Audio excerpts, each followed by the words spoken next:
kasih contoh beberapa agar ada gambaran. Tadi kita udah mengenal tiroid, paratiroid, bagaimana kerjanya, kemudian sudah mengenal barusan tentang adrenal yang memproduksi hormon kortisol gitu ya.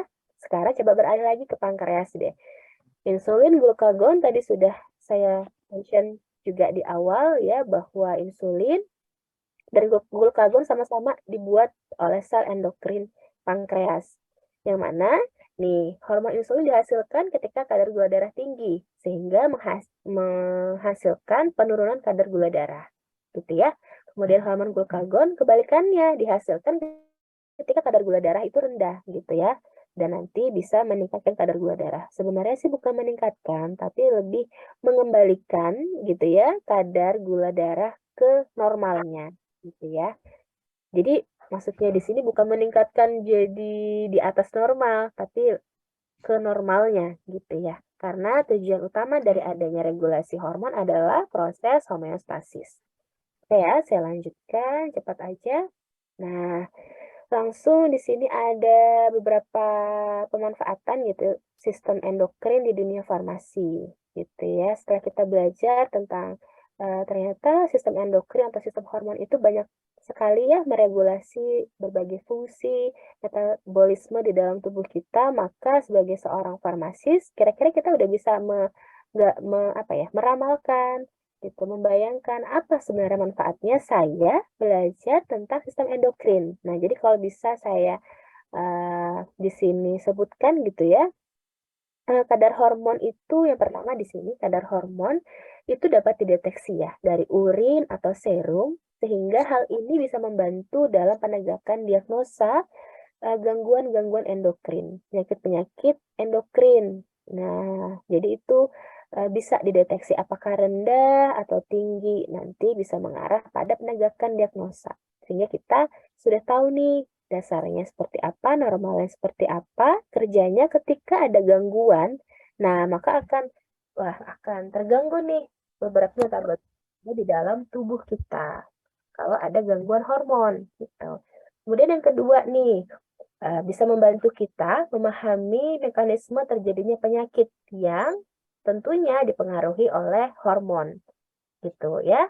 Yang ketiga, membantu dalam pencarian obat atau drug discovery, ya, serta pemahaman mekanisme kerja yang diperantarai. Jadi kalau misalnya nih, ada dari kita yang aku interest banget gitu ya dengan penyakit tiroid gitu. Nah, jadi dari situ aku mau coba cari kira-kira bahan alam apa ya yang bisa mengatasi gangguan tiroid. Artinya kita harus cari tahu kenapa kelenjar tiroid itu bisa bermasalah. Hormon-hormon apa aja sih yang dipengaruhi, yang dilepaskan sehingga nanti pengen mendapatkan suatu bahan alam, ekstrak bahan alam yang bisa bekerja pada hormon tersebut, bisa membantu meningkatkan hormon kah atau menurunkan hormon kah, tergantung dari penyakit yang dipelajari. Intinya seperti itu ya. Intinya ada di patofisiologinya. Lalu di sini ada juga nih yang sekarang sudah banyak digunakan ya, yaitu terapi insulin gitu ya. Jadi kan ada pasien DM yang injeksi insulin gitu ya dari luar. Itu kan adalah hormon. Nah, jadi kita sebagai farmasis juga bisa nih memproduksi hormon insulin dari luar. Nah, itu ada sendiri ya. Ada sendiri proses-prosesnya panjang kenapa hormon insulin itu bisa ada. Dari mana sih proses produksinya itu namanya adalah rekayasa genetika. Sehingga bisa di eh,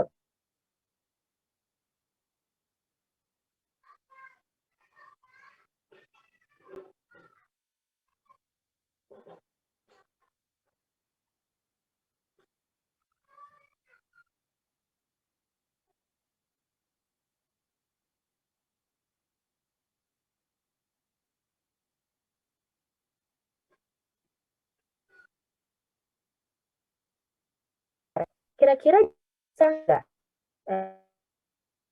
gimana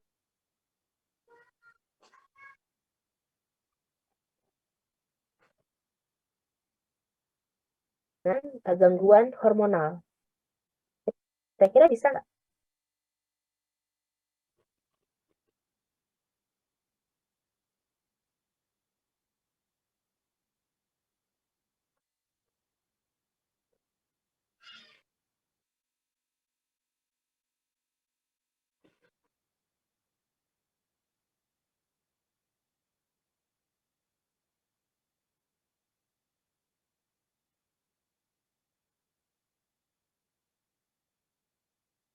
bagi organ-organ di tubuh kita. Nah, sehingga apa?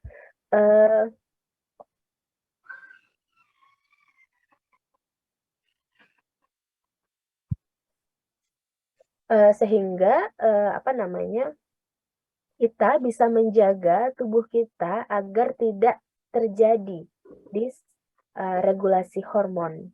Nah, harapannya apa? Yang kita barusan pelajari dari awal sampai akhir ini, gitu ya, itu adalah proses normalnya, gitu ya. Kemudian, apakah di dalam tubuh kita masing-masing ini sebenarnya berjalan seperti itu yang disampaikan tadi atau tidak? Ya, kita nggak tahu gitu ya. Kecuali kita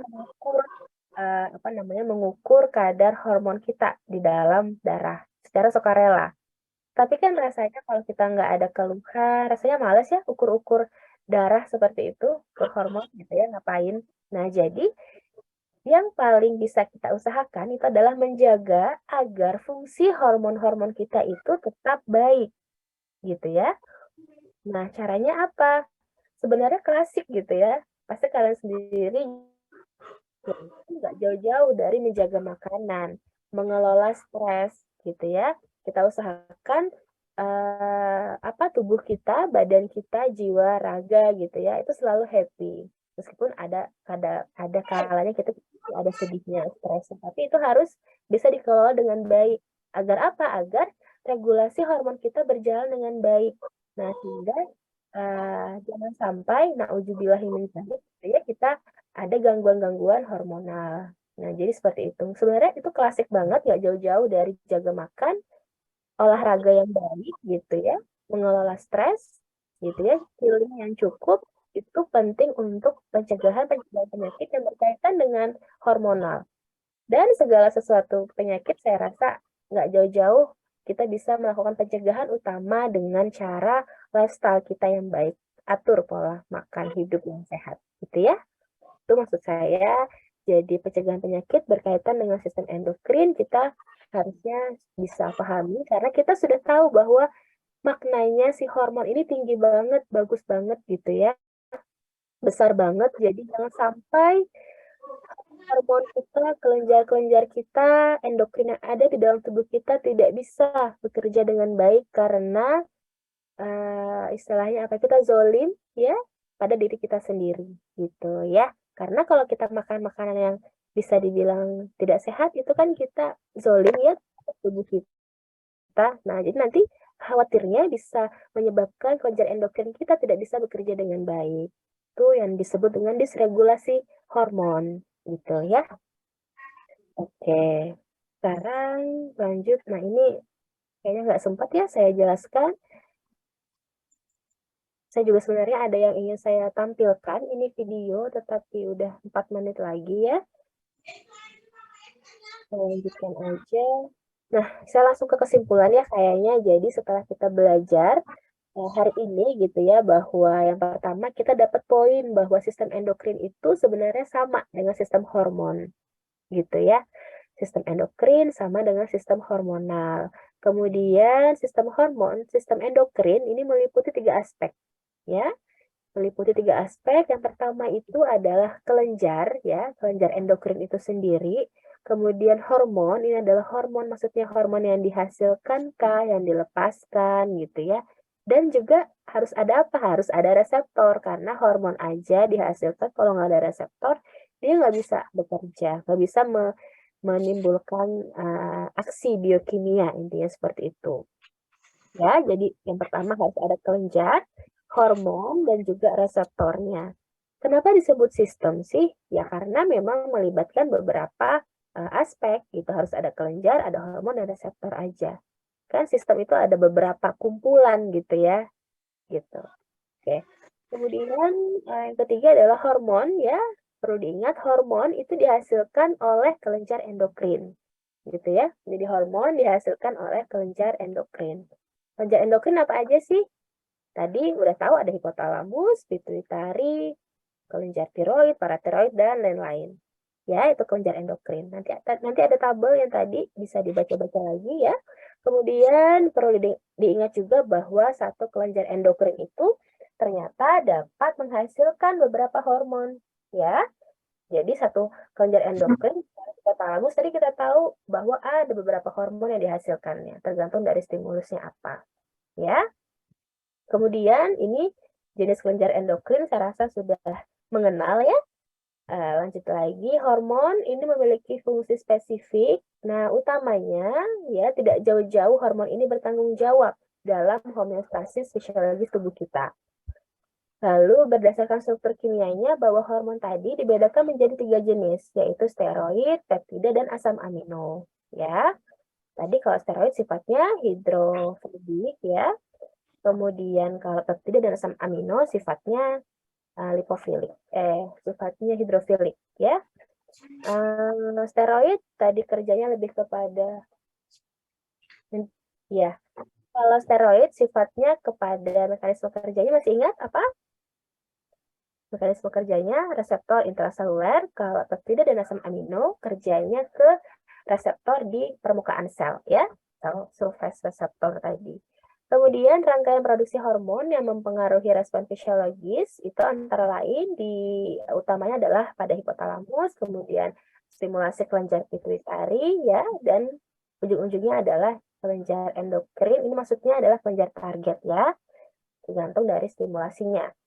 Hipotalamus menghasilkan hormon, nanti hormon menginduksi kelenjar pituitari menghasilkan hormon, ya hormonnya barulah menginduksi kelenjar endokrin target. Sini kurang ya, kelenjar endokrin target. Lalu tentunya pemahaman mengenai sistem endokrin sangat-sangat bermanfaat sekali dalam bidang kefarmasian. Ada beberapa tadi manfaatnya sudah saya sebutkan, kita bisa mencoba bisa membantu dalam proses penegakan diagnosa ya, karena si hormon ini bisa dideteksi di urin baik di darah. Kita bisa memahami patofisiologi untuk membantu proses pencarian obat atau drug discovery ya. Lalu kita juga bisa membantu kita memahami ya untuk proses pencegahan penyakit, karena kita sudah paham betapa pentingnya sistem hormon di dalam tubuh kita gitu. Oke, sekian ya, semoga bermanfaat ya ilmu yang sudah kita pelajari hari ini. Ada pertanyaan atau tidak? Mungkin satu aja karena udah jam 8:10. Ada yang mau bertanya?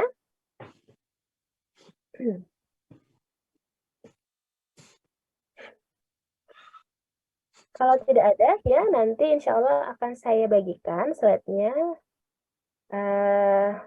Mungkin untuk minggu depan, kalau bisa kuliahnya apa di hari Sabtu gini aja ya, Sabtu pagi.